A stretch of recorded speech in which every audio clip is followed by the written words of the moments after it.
Good morning everyone. आज अपन समसीमांत नियम की मान्यताओं के बारे में पढ़ेंगे कि इनकी कौन कौन सी अजम्पशन है जिन पर ये नियम डिपेंडेंट है। तो चलिए अपन एक एक करके अजम्पशंस देखते हैं इनकी।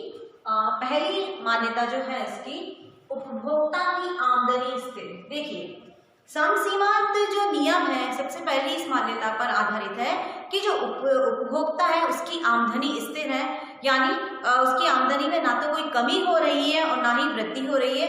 पूरे वर्ष भर उसकी जो आमदनी है वो एकदम स्थिर चलती है, उसमें किसी भी प्रकार का किसी भी तरीके का कोई परिवर्तन नहीं होता।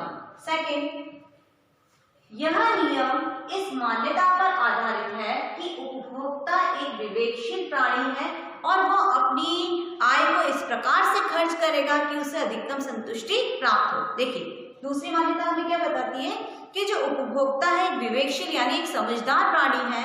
कैसे समझदार प्राणी है कि वह जो जितनी भी उसकी जो आय है वो उसको किसी गलत कार्य में खर्च ना करके ऐसे कार्यों में खर्च करेगा जिससे कि उसे अधिकतम संतुष्टि की प्राप्ति हो सके।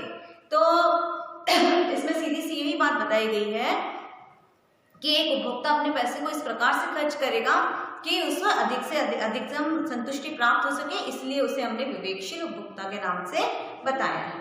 थर्ड, मुद्रा की मात्रा में कमी या वृद्धि होने पर मुद्रा की सीमांत उपयोगिता समान ही रहती है। देखिए, इसमें क्या बताया गया है कि मुद्रा की मात्रा में चाहे बढ़ोतरी हो जाए, है ना, बढ़ोतरी मतलब या तो मुद्रा की मात्रा बढ़ जाए या फिर मुद्रा की मात्रा में कमी यानी मुद्रा की मात्रा घट जाए, तो उस चीज का मुद्रा की सीमांत उपयोगिता पर किसी प्रकार का कोई प्रभाव नहीं पड़ता है।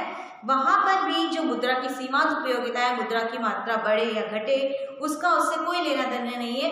मुद्रा की जो सीमांत उपयोगिता है वो हमेशा स्थिर ही रहेगी, यानी एक समान ही पाई जाएगी। नेक्स्ट, एक निश्चित समय अवधि में उपभोक्ता की आय, रुचि, फैशन में परिवर्तन नहीं आता। देखिए, ये कौन सी समय अवधि को लेकर चल रहा है? ये उस समय अवधि को लेकर चल रहा है कि जिससे उस निश्चित समय अवधि को लेकर चल रहा है जिसमें उपभोक्ता की आय, रुचि और फैशन में कोई परिवर्तन नहीं आता, वह एक जैसी रहती है। जैसे फॉर एग्जाम्पल, अगर बाजार में कोई नया फैशन भी आता है ना, तो साल 6 महीने तो उसको फैशन आने में लगते ही हैं। ऐसा तो नहीं है कि आज अपन ने 10,000 रुपए के कपड़े खरीदे और कल ही हमने कोई नया फैशन आ गया और उनको हमने एक तरफ फेंक दिया, ऐसा तो नहीं होगा।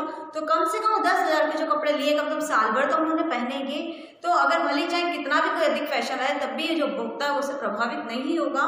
तो और वैसे भी इस नियम में तो ये बताया गया है कि जो उपभोक्ता की आय और रुचि, फैशन में कोई परिवर्तन नहीं आना चाहिए। भले समय से साथ कितना ही परिवर्तन हो पर उनकी रुचि और फैशन में परिवर्तन नहीं आना चाहिए, तब ही ये नियम लागू होगा। और अगर उनकी आय, रुचि, फैशन में परिवर्तन आ जाता है तब ये नियम करते ही लागू नहीं होगा। नेक्स्ट, उपयोगिता को मुद्रा में मापा जा सकता है। देखिए, ये नियम भी यह बताता है कि उपयोगिता क्रमवाचक ना होकर गणनावाचक है। जैसे मैंने पिछली क्लासेस में पढ़ा था ना, सीमांत उपयोगिता ह्रास नियम में, कि उपयोगिता को हम माप भी सकते हैं और उसको उपयोगिता को मापा जा सकता है, उसका क्रमवाचक अध्ययन भी किया जा सकता है। तो ये नियम जो है ये उपयोगिता के गणनावाचक नियम को अपनाकर चलता है, क्योंकि उपयोगिता के गणनावाचक नियम में यही बताया गया था कि उपयोगिता मापनीय होती है, उपयोगिता को हम रुपयों के द्वारा माप सकते हैं। तो इसमें भी यही बात आपको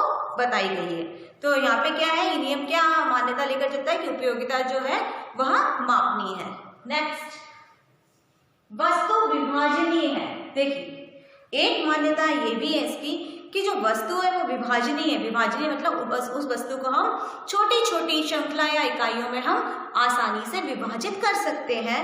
तो ऐसी वस्तु जो है वो हमारी विभाजनीय वस्तुएं कहलाती है, जिनको हम छोटे छोटे भागों में डिवाइड कर सकते हैं। तो इस प्रकार की जो वस्तुएं वो है विभाजनीय हम मानकर चलते हैं। नेक्स्ट, एक वस्तु की उपयोगिता सारणी दूसरी वस्तु की उपयोगिता सारणी से स्वतंत्र होती है। देखिए, इसमें क्या बताया गया है कि जब हम किसी चीज को मतलब किसी चीज की उपयोगिता ज्ञात कर रहे हैं तो हमने दो सारणियां लिए गए हैं और दोनों सारणियों में अलग अलग वस्तुओं को दर्शाया है। जैसे अपन ने नियम की व्याख्या में पढ़ा था ना पिछली क्लास में कि मैंने आम और आंवले को लिए थे, तो 7 रुपए में से मैंने 4 रुपए आम पर खर्च किए थे, 3 रुपए आंवले पर खर्च किए थे। तो मैंने दोनों ही कॉलम में आम को नहीं लिया और ना ही मैंने दोनों कॉलम में आंवले को लिया। तो सीधी सी बात यह है कि जो वस्तु की उपयोगिता सारणी होती है एक दूसरे से बिल्कुल भिन्न और स्वतंत्र होती है। दोनों का आपस में कोई तालमेल नहीं होता है, दोनों ही वस्तुएं बिल्कुल एक दूसरे से भिन्न और स्वतंत्र मानी जाती है, तभी ये नियम आपका लागू होता है। कौन सा नियम? समसीमान उपयोगिता नियम। तो ये तो थी इस नियम की मान्यता। नेक्स्ट क्लास में अपन की आलोचना और निष्कर्ष को पढ़ेंगे। Thank you.